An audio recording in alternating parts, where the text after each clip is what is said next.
Hello everyone, welcome back. This is Rando Geek. We have an update regarding T-Mobile. The link for this article will be provided down for you in the description below if you would like to use this as a reference for our discussion. So, interesting article here, but nonetheless, I think very truthful here for a lot of reasons. If you're a T-Mobile customer or have been previously a T-Mobile customer, you know the feeling that these people in this article have. You know what they're talking about. You can relate to it because you were a former customer. All right, so Washington files lawsuit against T-Mobile after massive data breach. All right, so T-Mobile has called this lawsuit a surprise. They're shocked, but they really shouldn't be. I'll be honest. So let's dive a little further into it. So Washington Attorney General and Governor-elect Bob Ferguson filed a lawsuit against T-Mobile on Monday. So he's claiming security failures by T-Mobile led to a massive data breach. So in this lawsuit, filed in King County Superior Court, they allege that T-Mobile knew about certain cybersecurity vulnerabilities for years, but did not do enough to address them. Additionally, Ferguson argues that the company misrepresented how the company prioritizes the personal data it collects, so yours, mine, etc., and that T-Mobile failed to properly notify Washingtonians who were impacted by the breach by downplaying its severity and sending notices to affected consumers that did not disclose all the information that had been compromised. So they're basically trying to sweep it under the rug. And we know that T-Mobile, at&t, Verizon, all these companies are guilty of trying to misrepresent the situation, trying to make it seem less severe than what it is, right? We all know this as customers.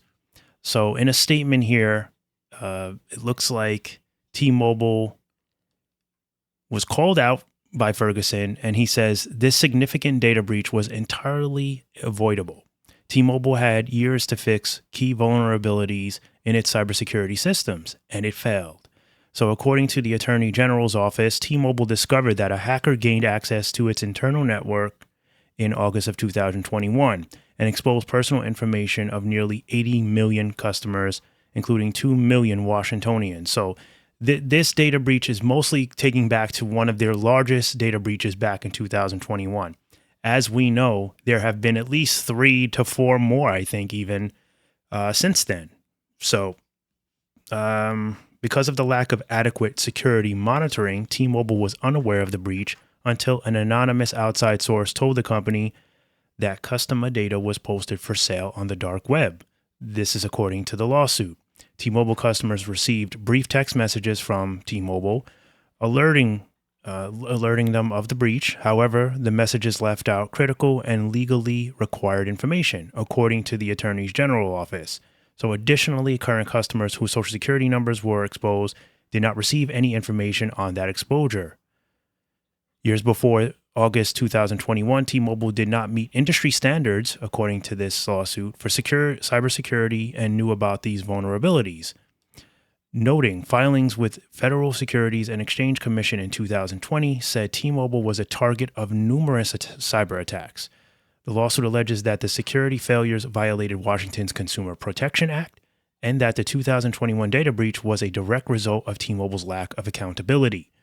The suit seeks civil penalties and restitution for the victims, of course, along with an adjunctive of relief to require the company to improve its cybersecurity policies and cybersecurity communication to consumers. So in a statement, made by Coin6 News on Monday. So this is where this is coming from, Washington News. T-Mobile, as I mentioned, called this a surprise. I don't understand why this would be a surprise. Maybe because this is an older lawsuit that's being rehashed. But with that being said, what have I said if you've been watching me for a very long time? It is not the fact that T-Mobile has had a cybersecurity threat. It is not the fact that AT&T has had one or Verizon. Walmart has them. Target has them. Every company that we do business daily, Amazon, they've all had them. Why? Because things happen, right? Sometimes you can be super tight with security and you can do everything right to protect outsiders from coming in. but sometimes it can be from someone within. And there's only so much you can really do. Correct. I get that. But when it happens continuously, when it happens in a very big, severe case like this one here, and then following, you have another one not even that far after, and then another one after that, and then another one after that, that does say that you are not taking this serious.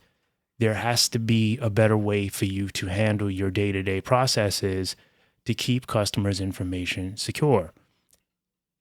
And then going about it and trying to lie about it as if customers will not find out.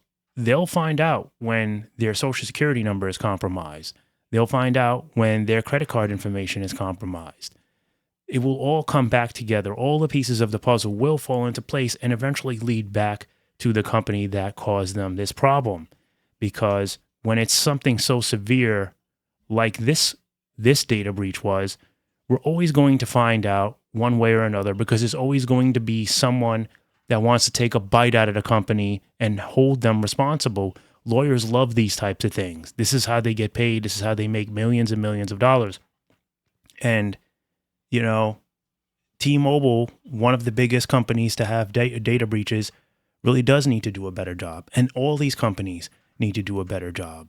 They all need to figure out better ways to keep consumer information safe. Otherwise, they're going to have to take a little less information. We're going to have to figure something else out, because it is a big problem for the consumers that are victimized by this. Their information getting compromised, being sold on a dark web, can cause them years of grief, lots of problems, credit issues. And if they need their credit for something, they're not going to be able to use it because of something that a company did wrong, and they're not really being held accountable for it. They may pay some lawsuit fees, they may give out some money, but in the grand scheme of things, it's nothing. The consumers that are hurt getting maybe $100 if they're lucky. And yes, it's a lot of money for large companies to swallow, but nonetheless, it's not as hurtful as it is for ruining someone's life or many people's lives, making it difficult for them, especially when they're on a low income and they have a lot of problems as it is. Now you're causing them problems with their credit and other issues, their social security number. It's just a lot of headaches, and a lot of people do not have the time to deal with this nonsense that, these companies are not taking it serious.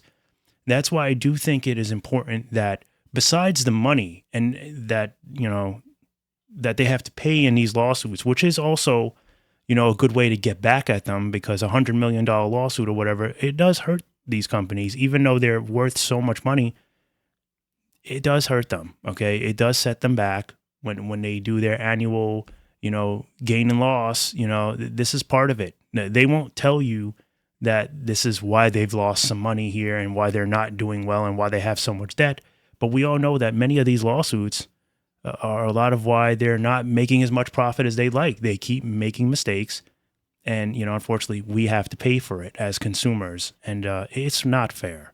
So that is why, this is an important stuff to talk about whenever these topics come up, because they do need to be held accountable. And I think the FCC needs to do more than just fine them. I think that, like I said, there needs to be a certain amount of damage they can cause over a certain year of span. So in 3 years, if you have more than one data breach, something is wrong, and they need to be severely penalized and put on notice to where it could disrupt their business. And I understand they can't put them under like this because many people are connected to the network, but there's got to be some kind of way that you can kind of put them in a corner and say, well, you're going to have to pay this additional every year going forward, or whatever, something that's severely devastating to them that will make them shape up so that they can be more cautious, because they won't just get away with it like I feel they do now. I feel like they just pay their little fines and they move on with it. And, the consumers are left with the damage, is what I'm saying. That's not fair. And again, it goes for all these companies. So if you're a big T-Mobile fan, listen clearly to the video, play it back, listen and look at the previous videos when I talk about this. I don't single any company out, no matter what. Even if I like them, I'm still going to recognize their, goods and bads, right? Their faults. If they do something negative, I want to talk about it. If they do something positive, I want to talk about it. This is definitely a negative with all companies. All companies, whether it's in tech, doesn't matter what it is, clothing, it doesn't even matter. All these companies are victims of data breaches, and it means that something's not right. Either they're all using the same systems, which need to be reevaluated, or they're all just not doing enough to keep consumer information safe, and that's a problem. It's a problem for the consumer, and it's also just not right. Right? We shouldn't have to worry so much about it. It's acceptable for these things to happen from time to time. But when you see a company that you've been with for a while and they just keep doing the same thing, it makes you wonder, like, why are they doing it? Maybe people are right. Maybe they're doing it on purpose. Maybe they're getting paid off of selling our information, because you have to ask yourself, how can they allow the same thing to happen over and over again? It's not being corrected. Now, that could just be me being conspicuous, right? And me just trying to like stir the pot here a little. But I mean, when you really think about it, why are they not fixing it? Why have you not found a better way to handle it in all this time? Right? You got to ask yourself that. So either way, things need to be resolved. Hopefully they will. As always, thank you so much for stopping by and watching, and we'll catch you in the next one. Bye for now.